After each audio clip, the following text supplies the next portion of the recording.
आगामी लोकसभा चुनाव के लिए बीजेपी ने पीलीभीत से सांसद वरुण गांधी का टिकट काट दिया है। अपनी 5वें लिस्ट में पार्टी ने इस बार वरुण गांधी की जगह उत्तर प्रदेश सरकार में मंत्री जितिन प्रसाद को उम्मीदवार बनाया है। राजनीति के जानकार वरुण गांधी के बीजेपी से टिकट कटने की कई वजह बताते हैं।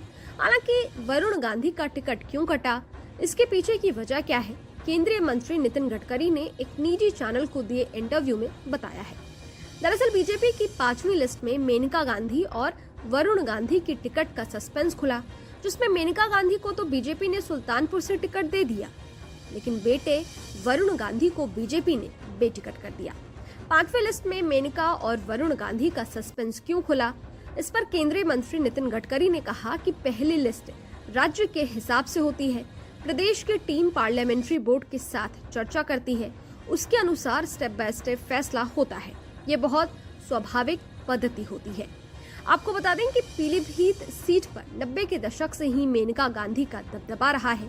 मेनका गांधी 1989 में जनता दल के टिकट पर इसी सीट से पहली बार संसद पहुंची थी।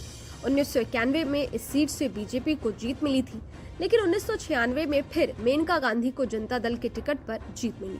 इसके बाद 98 और 99 के चुनाव में मेनका निर्दलीय मैदान में उतरी और इस सीट से सांसद चुनी गई।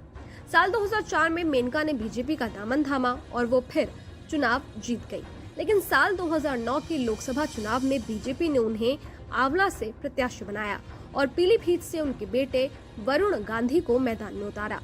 वरुण गांधी पहली बार लोकसभा इसी सीट से गए, लेकिन साल 2014 में वरुण की जगह मेनका को बीजेपी ने मैदान में उतारा। वरुण गांधी को बीजेपी ने सुल्तानपुर से टिकट दिया और वरुण यहां से चुनाव जीत गए। मेनका भी पीलीभीत से फिर जीत गयी। साल 2019 के चुनाव में मेनका को सुल्तानपुर और वरुण को पीलीभीत से टिकट दिया गया। दोनों फिर चुनाव जीत गए, लेकिन इस बार बीजेपी ने मेनका को तो सुल्तानपुर से रिपीट कर दिया, लेकिन वरुण को टिकट नहीं दिया। अब आपको बताते हैं कि कैसे बीजेपी में वरुण गांधी का कद छोटा होता गया।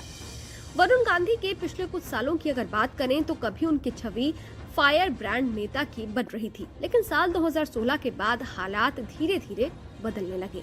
साल 2017 चुनाव से पहले 2016 में बीजेपी कार्यकारिणी की बैठक से पहले प्रयागराज में ना अपराध न भ्रष्टाचार, अब की बार बीजेपी सरकार के पोस्टर लगे थे। पार्टी ने इसे वरुण गांधी की ओर से खुद को सीएम फेस के तौर पर प्रोजेक्ट करने की कोशिश कैडर पॉलिटिक्स के खिलाफ माना। यूपी में योगी आदित्यनाथ के नेतृत्व वाली सरकार ने जब अमेठी में उनके पिता संजय गांधी के नाम पर अमेठी के अस्पताल का लाइसेंस सस्पेंड कर दिया था, योगी सरकार को इसे लेकर भी वरुण ने खूब घेरा था। वरुण एक बार एक साधु को लेकर मंच से ये भी कह चुके हैं कि साधु कभी भी सीएम बन सकता है। इसे भी उनकी ओर से सीएम योगी पर तंज के तौर पर लिया गया था। वरुण की इमेज ऐसे नेता की भी है जो किसी की नहीं सुनता। वरुण को कोई काबू नहीं कर पाया। वरुण को पार्टी ने साल 2016 में बतौर राष्ट्रीय महासचिव पश्चिम बंगाल में संगठन का काम भी सौंपा, लेकिन उन्होंने इसमें कोई रुचि नहीं ली। वरुण 2019 में पीलीभीत से सांसद निर्वाचित होने के बाद बीजेपी के आयोजन से दूरी बनाते गए और ये बात भी उनके खिलाफ गई। वरुण गांधी के आगे की सियासी राह क्या होगी, चर्चा इसे लेकर भी हो रही है। कोई वरुण के निर्दलीय लड़ने की संभावना जता रहा है तो कोई कांग्रेस से लड़ने की सलाह दे रहा है। सोशल मीडिया पर भी अलग ही डिबेट चल रही है। सोशल मीडिया पर तो लोग वरुण को ये सलाह भी देने लगे हैं कि वो अब गांधी परिवार यानी कांग्रेस की ओर लौट जाएं। खैर, पीलीभीत से बेटिकट हुए वरुण का अगला कदम क्या होगा, इसे लेकर वरुण या उनके समर्थकों की ओर से कोई आधिकारिक बयान नहीं आया है। आपको क्या लगता है, कमेंट बॉक्स में जरूर बताइएगा। देखते रहिए न्यूज़ नेशन डिजिटल। शुक्रिया।